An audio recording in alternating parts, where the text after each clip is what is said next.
જો ભાઈ આપણા ડીસી મશીન બરાબર, આ ડીસી મશીનની અંદર આપણે આવા ડીસી મોટર, બીજું આવા ડીસી જનરેટર, આ બંનેના પાર્ટ્સ કેવા છે? સેમ હશે, કોઈ ડિફરન્ટ નહીં હોય. ઓકે, પહેલું જે તમને દેખાય છે એને કહેવાય એવું, સરફેસ જે દેખાય છે એને કહેવાય એવું, અથવા બીજા શું કહેવાય? Magnetic frame. આનું કાર્ય શું છે? કે મિકેનિકલ સપોર્ટ આપવો. શું કરવાનું? મિકેનિકલ સપોર્ટ આપવાનો. ક્લિયર? ઓકે. બીજું મેગ્નેટિક ફ્લક્સ પાથને પૂરું કરવાનું. આ કયું મટીરિયલ બનેલું છે? Laminated silicon steel. બરાબર. લેમિનેટેડ શબ્દ એટલા માટે વાપરવામાં આવે છે એના કારણે એડી કરંટ લોસ ઓછો થાય. સિલિકોન સ્ટીલની મદદથી હિસ્ટેરેસિસ લોસ ઓછો થાય. આ જે તમને દેખાય છે ટર્મિનલ બોક્સ, બરાબર છે, જેની અંદર આપણે પાવર સપ્લાય આપીએ. એની અંદર બે ટર્મિનલ હશે, પ્લસ ને માઇનસ. મતલબ એક સાઈડ હશે આર્મેચર વાઇન્ડિંગ, બીજી સાઈડ હશે ફિલ્ડ વાઇન્ડિંગ. આ જે તમને દેખાય નંબર પ્લેટ, જે મોટરની ટોટલી ડિટેલ્સ આપવામાં આની અંદર આપેલી હશે. ઓકે, હવે વાત કરીએ. આ તમને જે દેખાય છે, ઓકે, એ પોલ છે. શું છે? પોલ. બરાબર છે. એનું કાર્ય શું હશે?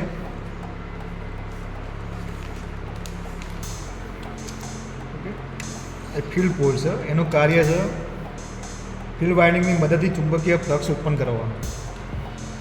બરાબર. એ પણ લેમિનેટેડ સિલિકોન સ્ટીલની બનેલી હશે.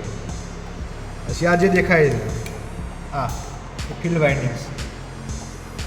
ઓકે, એનું કાર્ય છે મુખ્ય ફ્લક્સ ઉત્પન્ન કરવાનું. આ જે તમને દેખાય છે પોલ શૂઝ છે, એ ફિલ્ડ વાઇન્ડિંગને સપોર્ટ કરશે અને ફ્લક્સને એર ગેપમાં ફેલાવવાનું કામ કરશે. આ જે તમને દેખાય છે એ કોમ્યુનિકેટર છે.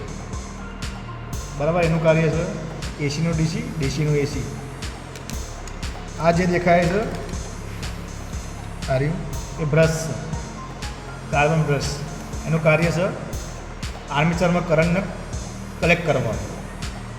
આ જે દેખાય છે કાર્બન બ્રશ હોલ્ડર છે, તે બ્રશના હોલ્ડરમાં ફિટ કરવાનું. ઓકે. આ જે તમને દેખાય છે એ આર્મેચર સ્પોર્સ મતલબ સ્લોટ્સ. બરાબર છે. એની અંદર શું છે? આર્મેચર વાઇન્ડિંગને સમાવવાનું. આની અંદર જે દેખાય એ આર્મેચર વાઇન્ડિંગ છે, એનું કાર્ય છે ઇલેક્ટ્રિકલ પાવર જનરેટ કરવાનું. આ જે દેખાય છે ફેન. આ જે દેખાય છે સાપ. સાપની અંદર જે દેખાય છે બોલ બેરિંગ અથવા રોલર બેરિંગ. ઓકે. બોલ બેરિંગનું કાર્ય છે ઘર્ષણને ઘટાડવાનું. સાપનું કાર્ય છે લોડ જોઈન્ટ કરવાનું.